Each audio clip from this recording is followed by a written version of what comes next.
I'm thankful for Christ Church that allows me to go and do the things that I've been doing, and your support of scouting. Because SPR says, Pastor John's not on vacation, he's working elsewhere. And I'm thankful for the chaplain team. This was a small jamboree, and our chaplain team was much smaller than it often is. But like Pastor Chris said, there's chaplains of all flavors, every denomination. I had wonderful chats in the evening with Rabbi Art from Long Island, New York. And there was another rabbi, a rabbi trainee, Rabbi Avi, who is in his 20s, who is incidentally a card shark. Really interesting people, but we also did really good ministry. On Sunday morning, somebody added up the numbers. There were, between Saturday Mass and the worship services on Sunday and Shabbat services, there were more young people. We always say, in the Scout oath, the Scout is reverend.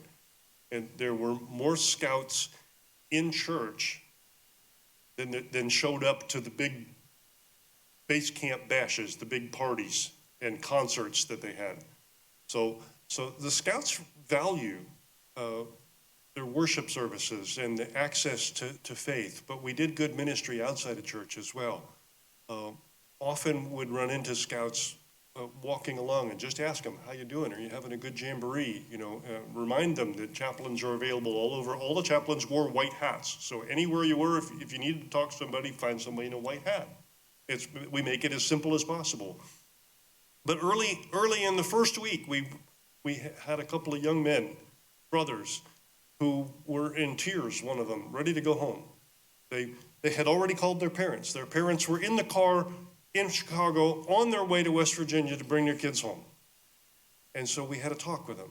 And one of the other Scout leaders, who is not a chaplain, and I talked with them, and we took them to a place called Listening Ear, which are just kind of professional listeners, not necessarily professional psychologists or anything, but with some training. And we had a chat for about an hour. And we determined that part of the reason that they wanted to go home was because the troop they were in were athletes, and these two boys were not.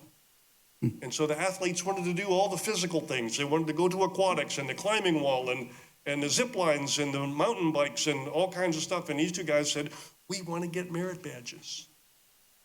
Our scout troop, our scoutmaster doesn't do things to let us get merit. We want to get Eagle Scout, and we can't get the merit badges we need. And so we went and we had a chat with the scoutmaster that was with them, and they created a new program for these two boys. And the last day, as they were getting on the buses, I hunted down that scoutmaster. And I said, what happened? And he said, we figured out the formula. He said, you were right. What they wanted was different than what the rest of the troop wanted. And so we enabled them to do the things that they needed to do, and they stayed both weeks. And their parents did not have faith. Their parents drove down from Chicago and stayed in a hotel in West Virginia for the rest of the time. But those two boys stayed for 2 weeks and had a good time. And it was small pictures like that going on with every chaplain all over camp for 2 weeks that where people were hurting, there were chaplains to plug in and have talks. And Rabbi Art had the same kind of stories, and the Mormon chaplains had the same kind of stories, and that's why we're there.